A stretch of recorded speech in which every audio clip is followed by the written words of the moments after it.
পালায় গেছে, যেরকম ঠিক না বেঠিক? যুবকদের পাওয়ার আছে না নাই? এই পাওয়ার দিছে কে? আল্লাহ। আর এই পাওয়ার খাটাতে হবে আল্লাহর কোরআনের পথে, আল্লাহর কোরআনের পথে। নবী বলছেন শাবাবাকা ক্বাবলা হারামিক, বৃদ্ধ হওয়ার আগে যুবক বয়সকে মূল্য দাও, কারণ যৌবনকাল চিরদিন থাকে না, বৃদ্ধ হয়ে যাওয়ার আগে। নাম্বার 2, সিহহাতাকা ক্বাবলা সাকামিক, তুমি সুস্থ আছো, অসুস্থ হয়ে যাওয়ার আগে মূল্য দাও, কারণ অসুস্থ হয়ে গেলে মানুষ বুঝে সুস্থতা কত বড় নেয়ামত। নাম্বার 3, গিনাকা ক্বাবলা ফাকারিক, তোমার টাকা পয়সা আছে, এত ভাব ধরার কিছু নাই, টাকা পয়সা দিছে কে? আবার আল্লাহ নিয়ে যেতে পারে। এই যে গতকালকে এক ছেলের বাড়িতে আগুন লাগিয়ে দিয়েছে, কাফি এক ছেলে বরিশালের, ওই ছেলের বাড়িতে আগুন লাগিয়ে দিয়েছে না, কইলো মানে লেখছে আর কি 50 লাখ টাকার জিনিস নাকি শেষ হয়ে গেছে। তাইলে আমার আল্লাহ কেড়ে নিতে কতক্ষণ? আগুন জ্বালায় দিলে একটা ম্যাচের কারি দিয়ে সব শেষ করে দিলে, যেরকম ঠিক না ঠিক? কোন দিক দিয়ে আগুন লাগবে? এত বড় লোক, ফ্যাক্টরি, কোন তার দিয়ে আগুন লাগবে তুমি জানবাও না, পরের দিন সকালে কানবা, রাস্তার ফকির হয়ে যাইবা। এরকম ধনী আগে ছিল, পরে ফকির হয়ে গেছে নাই? অসংখ্য, অভাব নাই। সকালবেলার ধনী তুমি ফকির সন্ধ্যাবেলা। তাই নবী বলতেছেন গিনাকা ক্বাবলা ফাকারিক, ধনী আছো, ফকির হওয়ার আগে এই টাকা পয়সা আল্লাহর রাস্তায় খরচ করো। কোথায় খরচ করতে বলেছেন? মসজিদে খরচ করো, মাদ্রাসায় খরচ করো। টাকা পয়সা আছে, তোমার সাথে কবরে যাবে না। তোমার 3টা ভাই নবী অন্য হাদিসে, একটা হচ্ছে ধন সম্পদ, একটা আত্মীয় স্বজন, একটা নেকামল। ধন সম্পদ তোমার সাথে কবরে যাবে না, আত্মীয় স্বজন কবর পর্যন্ত যাবে, কিন্তু 2টা-3টা বাস যখন দেওয়া, তাহলে লাভ করে উঠে পড়বে, বাস দেওয়া শেষ, তোমার রেখে চলে আসবে, তোমার সাথে যাবে না। তোমার সাথে যাবে নেকামল, ওই দান করছো, ওই দান তোমার সাথে যাবে, যেরকম সুবহানাল্লাহ। তাই আমাদের নেকামল করতে হবে। 4 নাম্বার, ফারাগ ক্বাবলা শুগলিক, অবসর আছো, ব্যস্ত হওয়ার আগে বেশি বেশি ইবাদত করো, ব্যস্ত হয়ে গেলে পারবা না। আমার এক উস্তাদ বলতেন, যখন তোমার 2 পাও যেথায় খুশি সেথায় যাও, যখন তোমার 4 পাও ভাত কাপড় দিয়ে যাও, যখন তোমার 6 পাও আব্বু তুমি কোথায় যাও। মানে হচ্ছে পাও খালি বাড়ে, পাও কি হয়? বাড়ে। মানে এখন আপনি সিঙ্গেল, বিয়ে করেন নাই, তাহলে আপনার পাও একটা, মানে 2টা। এখন যায় না বলে না দৌড় দিতে পারেন, কিন্তু বিয়ে করলে কিন্তু এত সহজ না, যেরকম ঠিক না ঠিক? যেমন আমি বিয়ে করার আগে যেন বলেন মানে আড্ডা দিয়ে যাইতে পারতাম, বিয়ে করার পরে বউকে কই অনেক কই, কথাটা বোঝেন নাই? এই যে একটা অবস্থা, এখন মানে 4 পাও, ব্যস্ততা বেশি। এখন আমার জন্য মার্কেট করলে বউকে তুমি করছো 5,000, আমার 10,000, কথাটা বোঝো নাই? এই হইলো অবস্থা। তার মানে যত দিন যাবে মানুষের ব্যস্ততা তত বাড়বে, এরপরে সন্তানাদি হয়, ব্যস্ততা আরো বাড়ে। আপনি দায়িত্বশীল হন, ব্যস্ততা বাড়ে, ব্যস্ততা কমবে না। নবী বলেন ব্যস্ততা কমবে, আকাঙ্ক্ষা কমবে সেদিন যেদিন মানুষ কবরে চলে যাবে। আর কেউ আব্বাকে ডাক দিবে না, আম্মাকে ডাক দিবে না, কেমন আছো ভাই, দাদাকে ডাক দিবে না, দাদিকে ডাক দিবে না। যেদিন কবরে চলে যাবেন শেষ, আপনার আর দরকার নাই, যেরকম ঠিক না বেঠে? কার জন্য পাগল হয়েছেন? ইন্নামা ওয়ালিয়ুকুমুল্লাহু ওয়া রাসূলুহু ওয়াল্লাযীনা আমানু, আগে আল্লাহ বলেছেন এক নম্বরে আল্লাহকে বন্ধু বানাও, রাসূলকে বন্ধু বানাও, ঈমানদারকে বন্ধু বানাও। এই 3 শ্রেণীর এই 3 জনকে বন্ধু বানাও, তাহলে তুমি পার পেয়ে যাবে। তাহলে 1 নম্বর বন্ধু কে? আল্লাহ, 2 নম্বর বন্ধু রাসূল, 3 নম্বর বন্ধু ঈমানদার, আল্লাযীনা ইউকিমুনাস সালাহ ওয়া ইউতুনাজ যাকাতা ওয়া হুম রাকিউন। তাও সব ঈমানদার যারা নামাজি মুসল্লি, এদেরকে। ভাইরা আমার, বাবাজিরা আমার, তাহলে অবসর আছেন, ব্যস্ত হওয়ার আগে ইবাদত করেন, ব্যস্ততা দিন দিন বাড়বে। 5 নাম্বার, হায়াতাকা ক্বাবলা মাউতিক, মরণের আগে ভালো হও, মরণের পরে ভালো হওয়ার কোনো সুযোগ নাই। ভাইরা বাবাজি, তাই সময়ের গুরুত্ব দিতে গিয়ে এই কথাটুকু বললাম যে সময়ের গুরুত্ব আমাদের দিতে হবে। এবার আসুন একটু সামনের দিকে যাই। আমি ইমানের কথা বলতেছিলাম। 1 নম্বরে কার প্রতি ইমান আনতে হবে? আল্লাহর প্রতি। আল্লাহর প্রতি আমাদের ইমান আছে না নাই? এরপরে ওয়া মালাইকাতিহি, ফেরেশতাদের প্রতি। এরপরে ওয়া কুতুবিহি, এই কুতুবিহির ব্যাখ্যায় কোরআন শরীফ আছে না নাই? কুতুব, কিতাব, এটা ওয়াহেদ, কুতুব জমা, 1 বচন হচ্ছে কিতাব, আর কুতুবুল মানে অনেক কিতাব। আল্লাহর যত আসমানি গ্রন্থ আল্লাহ রাব্বুল আলামিন নাজিল করেছেন, এর মধ্যে কোরআন শরীফ হলো সর্বশ্রেষ্ঠ কিতাব। এই সর্বশ্রেষ্ঠ কিতাব আমাদের মানার দরকার আছে না নাই? এখন কোরআন শরীফের একখানা আয়াতে কারিমে, যেই আয়াত আজকে আমি তেলাওয়াত করছি 41 নম্বর আয়াত সূরাতুল আহজাবের, তার আগের আয়াত, মা কানা মুহাম্মাদুন আবা আহাদিম মির রিজালিকুম ওয়ালাকিন রাসূলুল্লাহ ওয়া খাতামান নাবিয়্যিন। এই আয়াতটা কাদিয়ানীরা মানে না। কারা মানে না? কাদিয়ানীরা। এখন কাদিয়ানীরা যদি বলে আমরা মুসলমান, আমরা ঈমানদার, আমরা বলবো তোরা কাফের। কেন কাফের? তোরা ওয়া কুতুবিহি, যে ইমানে মুফাসসালে আছে, ওই কুতুবি তোরা মানুষ না। কেন মানুষ না? কোরআন শরীফ তোরা মানুষ না। কোরআন শরীফ কোন জায়গায় মানে না? সূরাতুল আহজাবের 40 নম্বর আয়াত মানে না, এই জন্য তোরা কাফের। কথা স্পষ্ট? কষ্ট হচ্ছে আপনাদের? এখন কোরআন শরীফ পুরোটা মানেন, কোন রাজনীতির বেলায় মানি না, হবে না, সব মানতে হবে। কোরআন শরীফ কমপ্লিট কোড অফ লাইফ, পূর্ণাঙ্গ জীবন বিধান। ইয়া আইয়ুহাল্লাযীনা আমানু উদখুলু ফিস সিলমি কাফা, পরিপূর্ণ প্রবেশ করো। অর্ধেক মানা এটা হবে না, পরিপূর্ণ মানো। মশারি যখন টাঙ্গান অর্ধেক না পরিপূর্ণ? পুরোটাই। অর্ধেক টাঙ্গালে ফাঁকা থাকলে খবর আছে, মশার বৃক্ষা শেষ করে দিব। এরপরে ল্যাব যখন লন অর্ধেকটা পুরোটা, শীত করলে পুরোটা। তাহলে এখানে পুরোটা। উজু যদি আপনি করেন, উজুর ফরজ 4টা, আপনি মুখ ধুইলেন, হাত ধুইলেন, মাথা মাসে করলেন, পা যখন ধরলেন, তখন শীতের দিন একটু ভোরবেলা শীত তো, পাটা ধোয়ার দরকার নেই, উজু হবে? উজু হবে না। নামাজ মনে করেন এসার নামাজ 4 রাকাত, আপনি করেন যে 3 রাকাত পড়লাম আজকে, কি হয়েছে? অথবা মনে করেন যে 2 রাকাত পড়লাম, 1 রাত বাদ দিলাম, কি হয়েছে? হ্যাঁ, নামাজ হবে। কয় রাকাত হবে? 2 রাকাত, 3 রাকাত? 1 রাকাত তো হবে না, যদি কোন ঠিক না ঠিক। তাহলে নামাজের বেলায় পূর্ণাঙ্গ, ওজুর বেলায় পূর্ণাঙ্গ, মশারি টানার বেলায় পূর্ণাঙ্গ, ল্যাপ নেওয়ার সময় পূর্ণাঙ্গ। তাহলে ইসলামে পূর্ণাঙ্গ ঢোকার দরকার আছে না নাই? আছে। তাহলে 3 নম্বরে ওয়া কুতুবিহিম, 4 নম্বরে ওয়া রাসূলিহিম, সমস্ত রাসূলদেরকে মানতে হবে। এরপরে ওয়াল ইয়াউমিল আখির, কিয়ামতের ময়দানে, ইন্নাস সাআতা আতিয়াতুন কাদু ফিহা লিতুজজা কুল্লু নাফসিন বিমা তাসআম। আল্লাহ বলেন কিয়ামত আমি আল্লাহ কায়েম করব, এটা গোপন রেখে দিলাম। আর কিয়ামতের ময়দান কেন কায়েম করব? লিতুজজা কুল্লু নাফসিন বিমা তাসআ। দুনিয়ার সব মানুষ একরকম না, একজন নামাজি আরেকজন নামাজি না, একজন হালাল খায় আরেকজন হারাম খায়, একজন শীতের সময় তাহাজ্জুদ পড়ে আরেকজন নাক টেনে ঘুমায়, সবাই একরকম হতে পারে না। তাই কিয়ামতের ময়দানে সব মানুষের বিচার একরকম হবে না। ফারিকুন ফিল জান্নাতি ওয়া ফারিকুন ফিস সাঈর।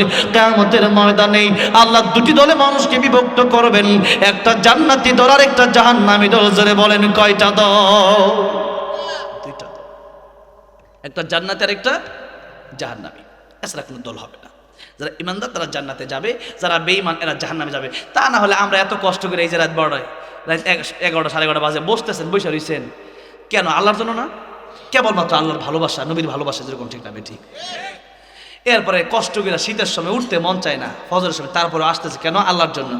আর ইহুদি খ্রিস্টানেরা সারা জীবন আড্ডাবাজি, গুনাহ, এরপর অশ্লীলতা, এরপরে জীবনটাই এদের হচ্ছে আনন্দ। তাহলে পরকাল আল্লাহ বলছেন কুনতুম আমওয়াতা, যে আল্লাহ বলছেন কাইফা তাকফুরুনা বিল্লাহ কুনতুম আমওয়াতান ফাআহইয়াকুম সুম্মা ইউমীতুকুম সুম্মা ইউহয়ীকুম। আল্লাহ বলছেন আমি আল্লাহ, মানুষ ছিল মৃত্যু, আমি আল্লাহ জীবন দিলাম, আবার মানুষকে মারবো, এরপর আমি আল্লাহ আবার জীবন দেব। আচ্ছা, যে আল্লাহ কিছুই ছিলাম না, সে আল্লাহ রাব্বুল আলামিন আমাদেরকে নুতফা থেকে বানালেন, সে আল্লাহ রাব্বুল আলামিন জিরো থেকে আমাদেরকে হিরো বানালেন। সে আল্লাহ রাব্বুল আলামিন কি কবরে যাওয়ার পরে আবার চিন্তা করতে পারবে না? হ্যাঁ, আল্লাহ বলতেছেন ওই যে তোমরা ছিলে না, সেই রক্ত থেকে, সেই নুতফা থেকে রক্তপিণ্ড, সেখান থেকে গোশত, সেখান থেকে হাড্ডি, এরপর উপর দিয়ে সুন্দর করে তোমাদেরকে আমি গোশত দিয়ে ঢেকে দিলাম, সুন্দর করে একটা বডি, আমি একটা স্ট্রাকচার তৈরি করলাম। এই যে তৈরি করলাম আমি আল্লাহ, তো তৈরি এমনভাবে করলাম যে তুমি ছিলে না, মায়ের পেটের 7টা অন্ধকারের ভিতরে আমি আল্লাহ রাব্বুল আলামিন তোমাদেরকে তৈরি করলাম। তাহলে সেখানে তোমরা ছিলে না, এরপর আমি আল্লাহ তোমাদেরকে তৈরি করলাম, কথা বলতে পারতা না, কথা বলার সুযোগ দিলাম, ক্ষমতা দিলাম। যে আল্লাহ রাব্বুল আলামিন ছিলাম না, তা থেকে আমাদেরকে মানে জিরো থেকে হিরো বানালেন, সে আল্লাহ মৃত্যুর পরে বুঝে জীবিত করতে পারবে না? পারবে। নাস্তিকরা বোঝে না এটা। নাস্তিকরা বলে আসছে এমনি, কিন্তু এতটুকু একটা নাস্তিক যদি কেবলমাত্র তার নিজের জীবনের স্ট্রাকচার নিয়ে চিন্তা করে যে আমার এত সুন্দর বডি, কোনো খুদ নাই, এত সুন্দর করে বানালো কে, কীভাবে হলাম, এই চিন্তা যদি করে, তাহলে সে পরকাল বিশ্বাস করবে, যদি কোন ঠিক যাবে ঠিক। যে আল্লাহ আমাকে নুতফা থেকে এত সুন্দর মানুষ বানায় দিল, সে আল্লাহ বলছে কবরে গেলে জীবিত করতে পারবে না। এটা কি সুশীল মানুষের কথা নাকি মূর্খের কথা? কার কথা? মূর্খের কথা এসব কথা, যে আল্লাহ পারবে না, সে দুনিয়া এভাবেই শেষ। নাস্তিকবাদী কথা। ভাইয়েরা আমার, বাবাজিরা আমার, তাই পরকালের প্রতি বিশ্বাস আর আত-তাকদীরু বিখাইরিহি ওয়া শাররিহি মিনাল্লাহি তাআলা, ভালো মন্দ যা কিছু হয় কার পক্ষ থেকে হয়, এই 6 কথা বিশ্বাস যদি করেন তাহলে আপনার ঈমান আছে। আর যদি বিশ্বাস না করেন, ঈমান নাই। এবার আপনি চিন্তা করে দেখেন কোনটা মানেন, কোনটা মানেন না। এবার আসুন সামনের দিকে যাই, আমার আর সময় আছে আরো কত 13 মিনিট। তাই আসুন 13 মিনিটের ভিতরেই এই কথা আমি গুছাই ফেলবো। কারণ আমি মাহফিলে গেলে সময়কে খুব গুরুত্বপূর্ণভাবে আমি হিসাব করে দেখি এবং ওইভাবে আমি মাহফিলে মেনটেন করে কথা বলি। তাই আসুন 13 মিনিটের ভিতরেই উযকুরুল্লাহ যিকরান কাসীরা। তাই এই কথাটা উযকুরুল্লাহ, আল্লাহ বলেছে তোমরা আমার জিকির করো। এখন জিকির যদি করতে হয় তাফসিরে কাবির এটা ঐতিহাসিক একটা গ্রন্থ, ঐতিহ্যবাহী একটা গ্রন্থ, বিশ্বখ্যাত একটা গ্রন্থ। সেই তাফসিরে কাবিরে ইমাম ফখরুদ্দিন রাজি রহমতুল্লাহ লিখেছেন জিকির যদি করতে হয় তাহলে প্রধানত 5টা জিকির। জিকিরের মানে প্রধানতম কয়টা জিকির? 5টা জিকির। 1 নম্বর জিকিরের ব্যাখ্যা আল্লাহ রাব্বুল আলামিন নিজেই কোরআন শরীফে উল্লেখ করে জানিয়ে দিয়েছেন, ইন্না নাহনু নাযালনা যিকরা ওয়া ইন্না লাহু লাহাফিযুন।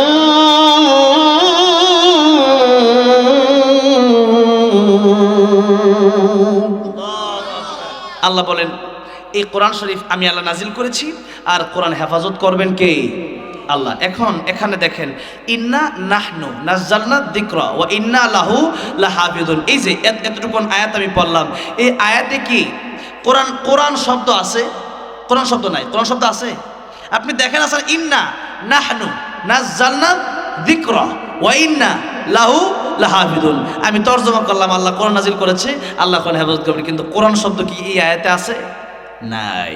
তাইলে তাফসিরে কাবির খোলেন, তাফসিরে কুরতুবী খোলেন, তাফসিরে মাজারি খোলেন, তাফসিরে ইবনে কাসির খোলেন, তাফসিরে মারিফুল কোরআন খোলেন, তাফসিরে বাইজাবি শরীফ খোলেন, তাফসিরে জালালাইন খোলেন, খুলেই দেখবেন এই আয়াতের তরজমা লেখা আছে আমি আল্লাহ কোরআন নাজিল করেছি, হেফাজত করব আমি আল্লাহ। তাহলে কোরআন শব্দ এটা আনলেন কোন জায়গা থেকে? তার মানে আল্লাহ বলেছেন ইন্না নাহনু নাযালনা যিকরা, আমি আল্লাহ জিকির নাজিল করেছি, আর এই জিকির মানেই হচ্ছে কোরআন। এখানে আল্লাহ জিকির মানে কোরআন শরীফকে বুঝিয়েছেন। তার মানে জিকির যদি করতে হয় প্রথমত আমাদেরকে কোরআন শরীফ শিখতে হবে, কোরআন শরীফ পড়তে হবে, এটাই হচ্ছে প্রধান জিকির। তাহলে বলেন জিকির মানে জিকিরের প্রধানতম অর্থের প্রথম অর্থ কোনটা? কোরআন শরীফ। যারা বলেন কোনটা? কোরআন শরীফ। কোরআন শরীফ যদি আপনি না শিখেন শুদ্ধভাবে তাহলে কিয়ামতের ময়দানে নামাজের হিসাব থেকে ধরা খেয়ে যাবেন। কিয়ামতের ময়দানে সর্বপ্রথম কিসের হিসাব হবে? বলেন নামাজের। নবীজি বলেছেন আউয়ালু মা ইউহাসাবু বিহিল আবদু ইয়াউমাল কিয়ামাতিস সালাম, কিয়ামতের ময়দানে বান্দার সর্বপ্রথম নামাজের হিসাব হবে। অন্য হাদিস শরীফের ভিতরে নবীজি বলেছেন কিয়ামতের ময়দানে নামাজের হিসাব দিতে গিয়ে যারা পার পেয়ে যাবে সব জায়গায় তারা পার পেয়ে যাবে, এর কারণে তারা জান্নাতে চলে যাবে। আর যারা নামাজের হিসাব দিতে গিয়ে ধরা খেয়ে যাবে, সমস্ত হিসাব দিতে গিয়ে তারা ধরা খেয়ে যাবে, এর কারণে তাদেরকে জাহান্নামের পথ ধরতে হবে। তার মানে নামাজ এটা এত গুরুত্বপূর্ণ একটা ইবাদত, কিয়ামতের ময়দানে নামাজের হিসাবটা দিয়েই হিসাব শুরু করা হবে। আর নামাজের হিসাব দিতে যারা পার পেয়ে যাবে না সব হিসাব তাদের সহজ করে দেবেন আল্লাহ রব্বুল আলামিন। আর যদি কেউ নামাজের হিসাব দিতে গিয়ে পেস লাগায় দেয় তাহলে সব হিসাবে সে পেস খাবে। তাহলে নামাজ আমাদের পদ্র করা ছাড়া নাই আছে। এখন নামাজ ওযু ছাড়া হয়, ওযু ছাড়া যেমন নামাজ হয় না, নামাজ ভঙ্গের কারণ 19টি, এর মধ্যে প্রথম কারণ হলো নামাজে অশুদ্ধ পড়া। জোরে বলেন নামাজে কি পড়া? অশুদ্ধ পড়া। তার মানে এখন থেকে সামনে রমজান মাস আসতেছে, এই যে কালকের পর দিন লাইলাতুন নিসফি মিন শাবান, এই শাবানে আল্লাহ রাব্বুল আলামিনের কাছে বান্দার সারা বছরের আমল নামা উঠানো হয়। এই রজনীতে আল্লাহ রাব্বুল আলামিন সবাইকে মাফ করে দেন 2 জন ব্যক্তি ছাড়া। যেই 2 জন, কোন 2 জন? একজন হচ্ছে যারা মুশরিক, যারা আল্লাহর সাথে শিরিক করে, 2 নম্বর আও মুশাহিন, 2 নম্বর হচ্ছে যারা হিংসা করে, যারা কি করে পরের ভালো নিজের পরের ভালো লাগে না, পরের ভালো লাগে না, এটা হচ্ছে হিংসা করে।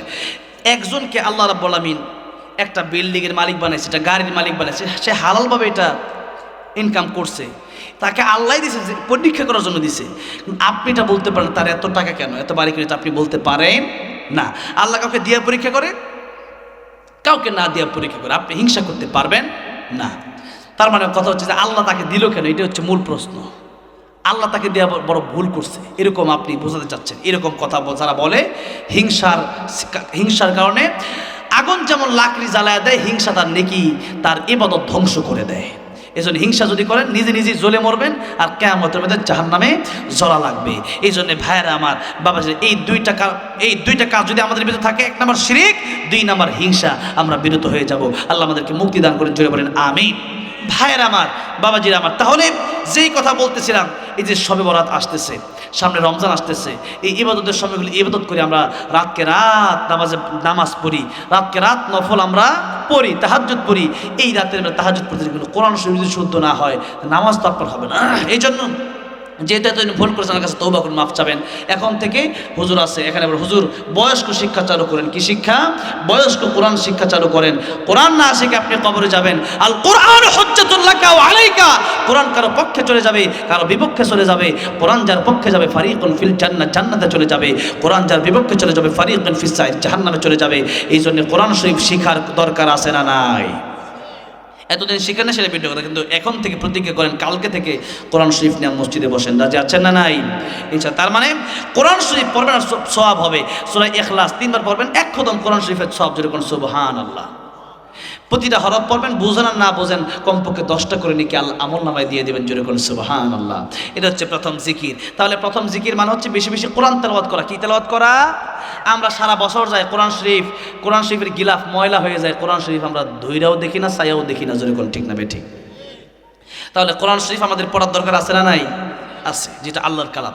এটা হচ্ছে 1 নাম্বার। 2 হচ্ছে ফাযাক্কির বিল কুরআনি মান ইয়াখাফু ওয়াঈদ। এখানে যাক্কির, এই যে যাক্কির শব্দ এখানে এসেছে উপদেশ হিসাবে। অন্য আয়াতে আসছে ফাযাক্কির ইন্নামা আনতা মুযাক্কির, নবী আপনি উপদেশ দেন। তার মানে কোরআন থেকে উপদেশ দেন। এই যে জিকির শব্দের অর্থ হচ্ছে উপদেশ। কি? উপদেশ। তার মানে উপদেশ নিতে হবে কোরআন শরীফ থেকে। কোন জায়গা থেকে? কোরআন শরীফ থেকে। উপদেশ, কোরআনের উপদেশের কারণে মানুষ চোর থেকে, ডাকাত থেকে আল্লাহর ওলি হয়ে যায়, যেরকম, ঠিক না বেঠিক? এই জন্য কোরআনের উপদেশ, এটা হচ্ছে 2 নাম্বার জিকির, কোরআনের ব্যাখ্যা, কোরআনের তাফসীর। 3 নাম্বার জিকিরের নাম হচ্ছে সূরা জুমআতে আল্লাহ রাব্বুল আলামিন বলছেন, ইয়া আইয়ুহাল্লাযীনা আমানু ইযা নুদিয়া লিস-সালাতি মিন ইয়াউমিল জুমআতি ফাসআউ ইলা যিকরিল্লাহি ওয়া যারুল বাই'। আল্লাহ বলছেন, যখন শুক্রবারে জুমার আযান হয়ে গেছে, ফাসআউ, দৌড় দাও, ইলা যিকরিল্লাহ, যে জিকির, এই জিকির শব্দ আছে না নাই? ফাসআউ ইলা যিকরিল্লাহ, আল্লাহর জিকিরের দিকে দৌড়াও। তার মানে নামাজের দিকে দৌড়াও। কিসের দিকে দৌড়াও? নামাজ। তার মানে এখানে জিকিরের ব্যাখ্যা এসেছে নামাজ। জিকিরের ব্যাখ্যা কি? নামাজ। তার মানে নামাজ পড়লে নামাজের মাধ্যমে কার জিকির করা হয়? আল্লাহর জিকির করা হয়। সৌদি আরব একবার কাবা শরীফের পাশে ঠোঁট ফেটে গেছে, মানে এখন তো শীতে ঠোঁট ফাটে, ওখানে গরমে ঠোঁট ফাটে। তো আমি বললাম একটা মেরিল দেন। আমাকে বললো হাইয়া আলাস সালাহ, নামাজে যাও, এখন কিসের মেরিল? আমি বললাম দেন, দোকান তো খোলা। দোকান খোলা থাকবে, তুমি টাকা 1 কোটি টাকা আমাকে দিতে পারো, মেরিল তোমাকে দেবে। নামাজের আজান হয়ে গেছে, নামাজের দিকে দৌড় দাও। কারণ নামাজের সময় হয়ে গেলে ব্যবসা বাণিজ্য চলে, আর দুনিয়ার কোনো কাজকর্ম চলে না। তাই আল্লাহ রাব্বুল আলামিন বলছেন, ফাইদা কুদিয়াতিস সালাতু ফান্তাশিরু ফিল আরদি ওয়াবতাগু মিন ফাদলিল্লাহি ওয়াযকুরুল্লাহা কাসীরান লাআল্লাকুম তুফলিহুন। আল্লাহ বলছেন আগে নামাজ, আগে কি? নামাজ, এরপরে ব্যবসা বাণিজ্য, চাকরি বাকরি এগুলো করো, তাহলে রহমত আসবে। ভাইয়ের আমার, বাবাজির আমার, তাহলে 3 নাম্বার জিকিরের নাম হচ্ছে নামাজ। 4 নাম্বার, আল্লাহ রাব্বুল আলামিন বলছেন, ওয়ামান আ'রাদা আন যিকরি ফাইন্না লাহু মাঈশাতান দানকা ওয়া নাহশুরুহু ইয়াওমাল কিয়ামাতি আ'মা। আল্লাহ বলেছেন, যারা আমার জিকির থেকে, ওমান আ'রাদা আন যিকরি, যারা আমার জিকির থেকে মুখ ফিরে নেবে, তার মানে তাফসীরে কাবীর এসেছে যারা আমার আইন, আমার বিধান থেকে মুখ ফিরে নেবে, তাদের জীবনকে আমি আল্লাহ সংকীর্ণ করে দেব। আল্লাহর আইন মানে না, অনেক টাকা কামায় কিন্তু শান্তি নাই, শান্তি নাই। আর কিয়ামতের ময়দানে তাদেরকে অন্ধ বানায় ওঠাবো, কারণ দুনিয়াতে চোখের মূল্য দেয় নাই। তাহলে আল্লাহর আইন, আল্লাহর বিধান, সমস্ত বিধান মানার নামই জিকির। 5 নাম্বার, ফাযকুরুনি আযকুরকুম ওয়াশকুরুলি ওয়ালা তাকফুরুন। এখানে জিকির শব্দের ব্যাখ্যা এসেছে, জিকির করো, তোমরা আল্লাহকে স্মরণ করো। কি করো? স্মরণ করো, তাহলে আল্লাহ তোমাদেরকে স্মরণ করবেন। শুকরিয়া আদায় করো, নাফরমানি করবা না। তাহলে আল্লাহর জিকির করলে আল্লাহ বলতেছেন আমিও বান্দা জিকির করি, জোরে বলেন সুবহানাল্লাহ। কত বড় কথা! আল্লাহ বলছেন তুমি আমার জিকির করলে আমি কিন্তু বাদ দেব না, আমিও তোমার নামের জিকির করবো, জোরে বলেন সুবহানাল্লাহ। তাহলে আল্লাহকে স্মরণ করা এটাই হচ্ছে ওয়াসাব্বিহুহু বুকরাতাও ওয়া আসীলা। সকাল সন্ধ্যার কথা আল্লাহ বললেন, তাসবিহ পড়ে। তার মানে দৈনিক জীবনে, আমাদের পারিবারিক জীবনে, রাষ্ট্রীয় জীবনে, সব জায়গায় আমার আল্লাহর নাম, সব জায়গায় আমার মানে আল্লাহ যা বলেছেন, যেভাবে বলেছেন ওইভাবে জিকির করা। যেমন সুবহানাল্লাহ, এটা একটা জিকির। আলহামদুলিল্লাহ, এটা একটা জিকির। সুবহানাল্লাহ, আলহামদুলিল্লাহ একবার বলবেন, তামাম পৃথিবীতে যত ফাঁকা জায়গা আছে আল্লাহ সওয়াব দিয়ে আপনার জন্য ভরপুর করে দিবেন। তাও সবাই সুবহানাল্লাহ বলেন। যদি বলতেন 1000 করে টাকা দেওয়া হবে, তাহলে দেখতেন কিভাবে সুবহানাল্লাহ বলে। কিন্তু পরকাল যে, পরকালের প্রতি বিশ্বাস ওইরকম দৃঢ় না, যার কারণে সুবহানাল্লাহ আলহামদুলিল্লাহ বলতে ওইরকম ভালো লাগে না। ভাইরা বাবাজিরা, দেহের একটা খাবার আছে, অন্তরের একটা খাবার আছে। দেহের খাবার হইলো দেহ সৃষ্টি কি দিয়ে? আগুন, পানি, মাটি, বাতাস। আর দেহের খাবার এটাই। এটার অনেক লম্বা ব্যাখ্যা আছে, অন্যদিন বলবো ইনশাআল্লাহ। আর আত্মার খাবার, রুহের খাবার। রুহ কি জিনিস? কলির রুহ মিন আমরি রব্বি ওমা উতীতু মিনাল ইলমি ইল্লা কলিলা। লোকেরা জিজ্ঞেস করছেন নবীর কাছে, ইয়াসআলুনাকা আনির রূহ। না, আল্লাহ বলেছেন রূহ হলো আমার আদেশ। মানুষের এলেম বড়ই কম, আমার আদেশ এতটুকুই জেনে রাখো। তাহলে আল্লাহর আদেশ। তাহলে রূহ খাবার পায় কখন? যখন আল্লাহর আদেশ বান্দা মানে। আল্লাহর কি মানে? আদেশ মানে, আল্লাহর হুকুম মানে, আল্লাহর ইবাদত করে। তাই বেশি বেশি যেমন মসজিদে ঢোকার দোয়া আছে না নাই? বের হওয়ার দোয়া আছে না নাই? এরপরে সকাল সন্ধ্যা তাসবিহ আছে না নাই? এরপরে ঘুমানোর সময় দোয়া আছে, ওঠার সময় দোয়া আছে, গাড়িতে ওঠার দোয়া আছে, কাপড় পরার দোয়া আছে, খাবার খাওয়ার দোয়া আছে। এই যে দোয়াগুলো নবী শিখেছেন, এই দোয়াগুলো আমাদের বেশি বেশি পড়া। আর অবসর সময় পেলে বেশি বেশি সুবহানাল্লাহ, আলহামদুলিল্লাহ, ইলাহা ইল্লাল্লাহ, আল্লাহু আকবার জিকিরগুলো করা। আল্লাহ রাব্বুল আলামিন আমাদেরকে বেশি বেশি জিকির করার তৌফিক দান করেন, জোরে বলেন আমিন। ওয়া আখিরু দাওয়ানা আলহামদুলিল্লাহি রাব্বিল আলামিন। আমার মা বোনেরা পর্দার আড়াল থেকে একটা রিকোয়েস্ট করেছেন, সেটা হচ্ছে যে একটি ইসলামী সঙ্গীত, নবীর প্রেমে একটি নাতের